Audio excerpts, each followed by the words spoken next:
Hi, I'm Roger. I'm going to make some granola. I do not use any kind of white sugar in it. It's sweetened with dates. I use these baker's dates. They come in a little square like this. It's blocked, doesn't have pits, real handy. This one is 275 grams. I use half of it. It's right here. I'll be chopping these little up, putting them into this bowl, pouring boiling water over top of it, and then I'll move on to the dry ingredients.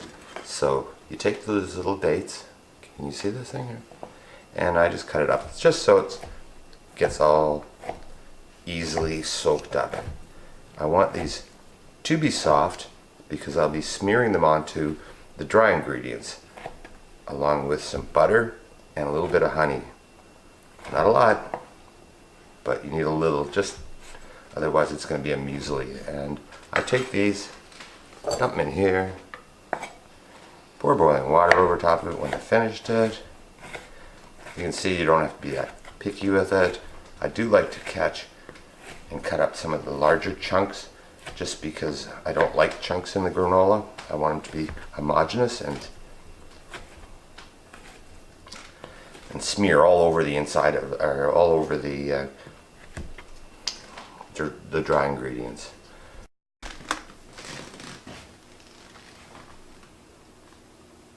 There it is, boiling water. Now I take this and I'm going to put it on top of the dates so they can soak.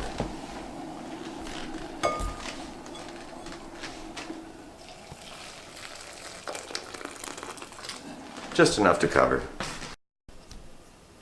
So the next step is to start to use all the dry ingredients.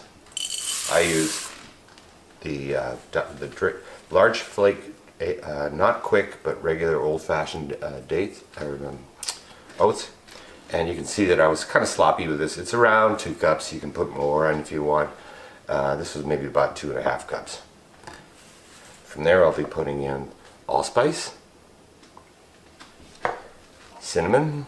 I buy it cinnamon, and I like the large flaked coconut in there. I'll also be putting in a quarter cup of butter and about 2 tablespoons of honey. I throw it in the microwave, melt it all up, and I'll pour it all over top of this. That comes later. So I have walnuts and I have almonds. These are both raw. I chop these up. So this is a bit big. This is a bit big. Chop it up.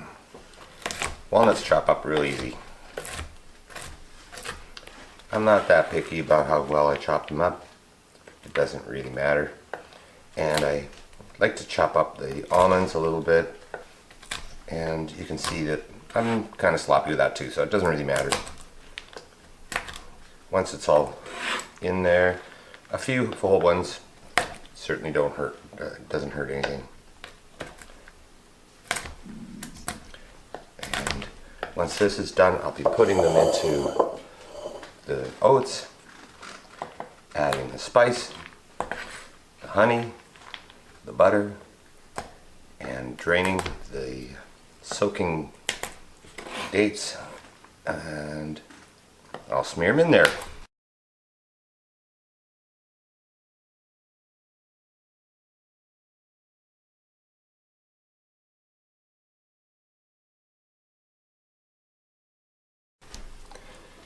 Nuts are chopped up into the dough. Oats it goes. Now I add allspice, 1.5 teaspoons. Very casual. You don't have to be really precise with this.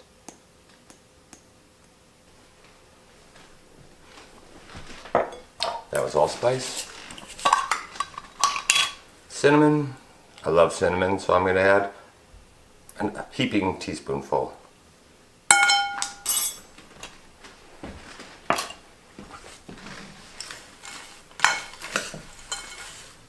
Mix it up so all the spices are all mixed around all the dry ingredients. Oh, right, the coconut.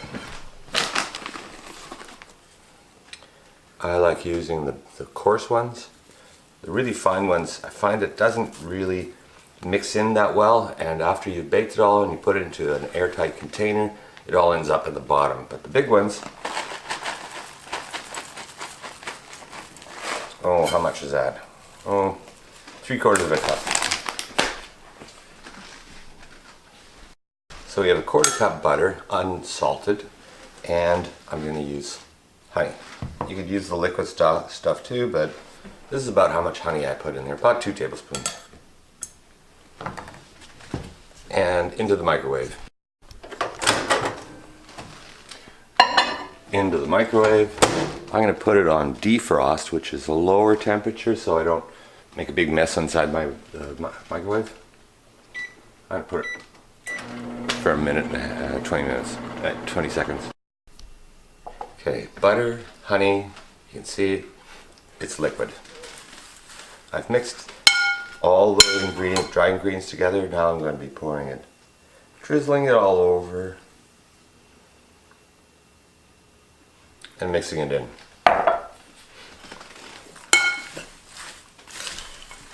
When you add the butter, it helps the granola, when finished product, to be a lot crunchier, not so dry, kind of sticks together, especially when you add the dates, which is what I'm going to be doing right now. The dates have been soaking for about 15 minutes. That's tons of time. Now I'm going to dump it into here. I want to get rid of all the water. And I'll let it sit for just a little while, just to get it nice and dry. You can see that it's kind of mushy now. That's exactly what you want. And now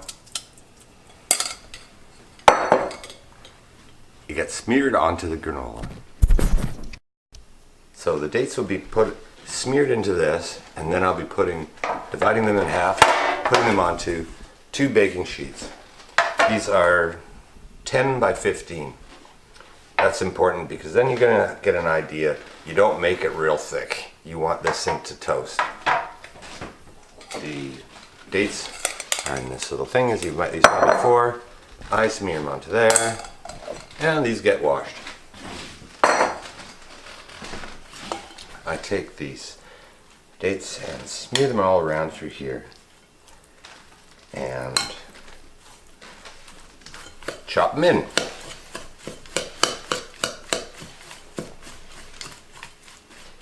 And do it again.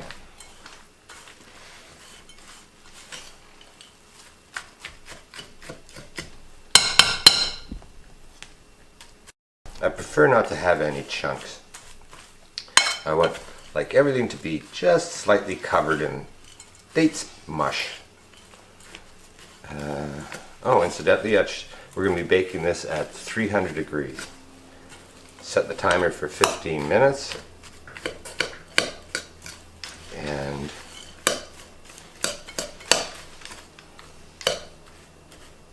so you can see I kind of smear it around to get any kind of lumps that you'll find still in here. So you can see little bits of still there. So I chop it all up. You can see that all the oats are no longer dry. They're a little bit moist from the dates. That's exactly what you want. So you can see that this is pretty much all blended in. Perfect. I now take my 2 pans, put them side by side, and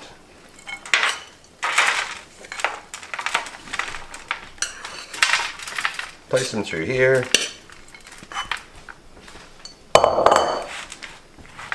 There's a little date lump I don't want. That's better. So I'm going to smear it all around. One of the things you have to watch out for when baking this is that all around the outsides, especially the corners, toast up a lot faster than the stuff in the middle. So after 15 minutes, I'll be pulling these out of the oven. So you can see I'm squishing it in more into the centers, or away from the center, so that they'll bake nice and toasty all the way through.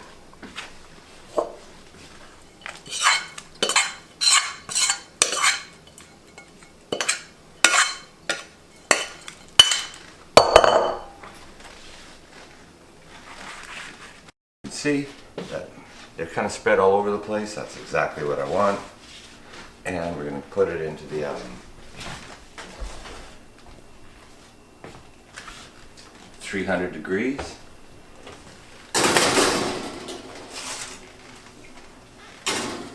Pop it in. Set the alarm. And come back in 20 minutes. Okay, it's been 20 minutes. Let's check it out. Oh, it's looking really nice. You can see, just a second, I'm gonna get both these out of here. You can see that the edges are getting a little more dark than the other sides. This isn't burnt, it's just the dates are so brown. So when I take this, I want to squish all these things away from the edges. They've had enough. But the inside is not quite done. So I'm going to take this and stir everything around and stuff it back into its corners.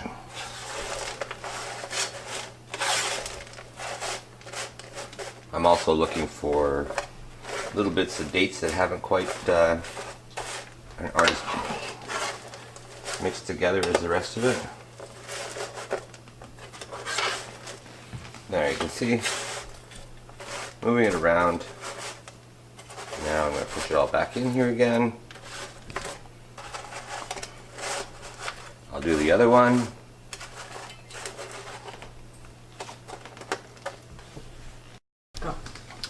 So I put it all back into spreading it out nicely. A few little spaces, doesn't matter.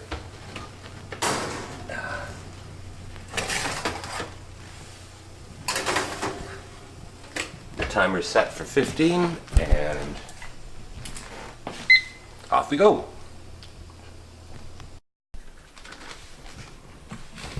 And out it comes. Ooh, toasty, yummy.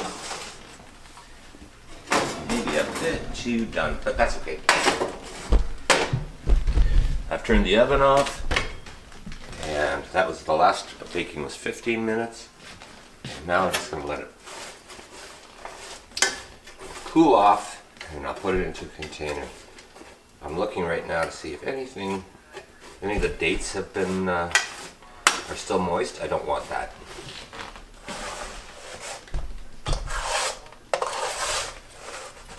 Now this looks a little bit brown. Partially that's baking, but it's partially because dates are brown. And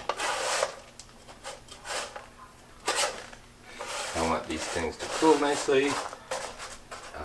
I can put them into a airtight container and they'll keep for a couple of weeks. If you get them and they start to be a little bit stale, throw them back in the oven and give them a toast for a couple of minutes. That's all you need.